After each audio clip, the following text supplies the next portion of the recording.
ये कहानी एक ऐसे लड़के की है जिसे खुद नहीं पता था कि वह जिस सच्चाई की तलाश कर रहा है वह उसकी ही किस्मत का हिस्सा बन जाएगी। नाम था आयुष। वह एक फोटोग्राफर था जो पुराने और वीरान जगहों की तस्वीरें खींचना पसंद करता था। उसे भूत प्रेतों पर भरोसा नहीं था, लेकिन उसकी तस्वीरों में अक्सर ऐसी रहस्यमयी चीजें कैद हो जाती थी जिन्हें देखकर लोग डर जाते थे। एक दिन उसके पास एक मेल आया जिसमें एक जगह का जिक्र था, काल्वन हाउस, जो शहर से दूर एक पहाड़ी पर स्थित था। बताया गया कि वह घर 100 साल पुराना है और कोई वहां रात नहीं बिता पाया। आयुष ने बिना समय गंवाए अपनी गाड़ी उठाई और कैमरे के साथ उस जगह की ओर निकल पड़ा। पहाड़ियों के बीच घिरा वह रास्ता सुनसान और टेढ़ा मेढ़ा था। पेड़ों के बीच से सूर्य की रोशनी भी मुश्किल से आती थी। जब वह उस पुराने घर के पास पहुंचा तो समय शाम के 4 बज रहे थे, लेकिन वहां की हवा में रात की सी ठंडक थी। घर पूरी तरह टूटा फूटा नहीं था, लेकिन उसमें रहने की कोई निशानी नहीं थी। चाड़ियां दीवारों से चिपकी थी और चारों ओर खामोशी थी, इतनी गहरी कि अपने कदमों की आवाज तक डराने लगी थी। आयुष ने गाड़ी एक किनारे खड़ी की और कैमरा उठाकर दरवाजे की ओर बढ़ा। दरवाजा हल्के से धक्का देते ही खुल गया, जैसे किसी को उसका इंतजार हो। अंदर का माहौल भले ही खामोश था, लेकिन वह खाली नहीं था। दीवारों पर धूल जमी हुई थी, पर किसी ने हाल ही में वहां झाड़ू लगाया था।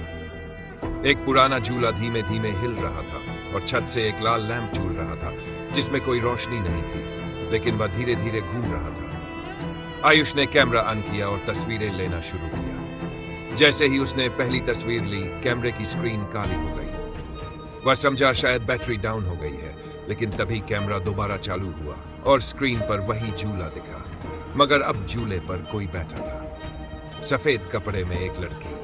आयुष ने उस तरफ देखा, वहां कोई नहीं था।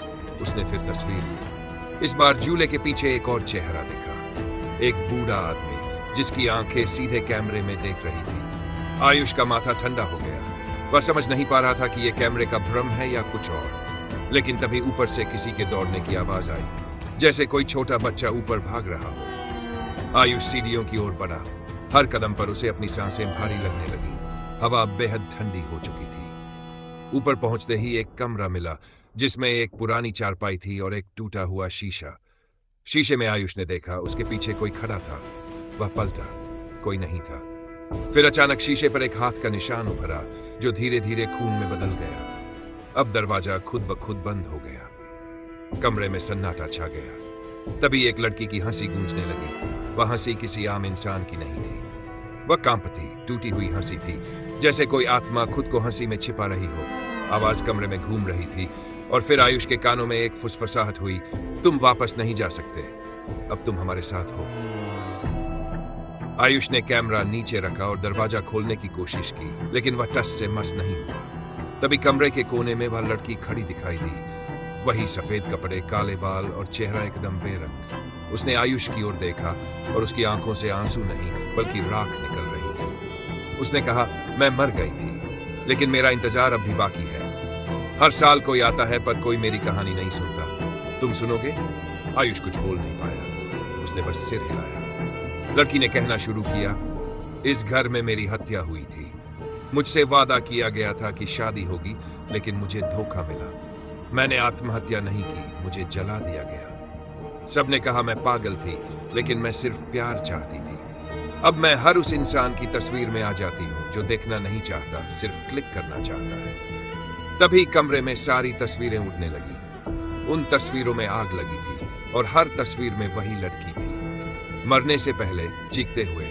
आयुष के हाथ कांप रहे थे। उसने कहा, मैं तुम्हारी कहानी सबको बताऊंगा। मैं तस्वीरें नहीं लूंगा, मैं सच्चाई लेकर जाऊंगा। लड़की की आंखों में थोड़ी नरमी आई। दरवाजा धीरे धीरे खुल गया। आयुष दौड़ता हुआ बाहर आया और मुड़कर देखा, घर अब और भी वीरान लग रहा था। वह सीधा शहर लौटा और उस रात पहली बार उसने अपने कैमरे को बंद रखा। उसने एक लेख लिखा, एक लड़की की आत्मा जो अब भी इंसाफ चाहती है। उसका लेख वायरल हुआ। कई पत्रकार उस हवेली की कहानी जानने वहां गए, लेकिन किसी ने कैमरा ऑन नहीं किया। कहते हैं, आज भी जब कोई उस घर में तस्वीर लेने जाता है तो कैमरे में वही लड़की आ जाती है, आंखों में राख और होंठों पर टूटी मुस्कान। आयुष अब तस्वीरें नहीं खींचता, लेकिन हर रात वह अपनी खिड़की पर एक दिया जलाता है, उस आत्मा के नाम जिसने उसे केवल डर नहीं, इंसानियत भी सिखाई।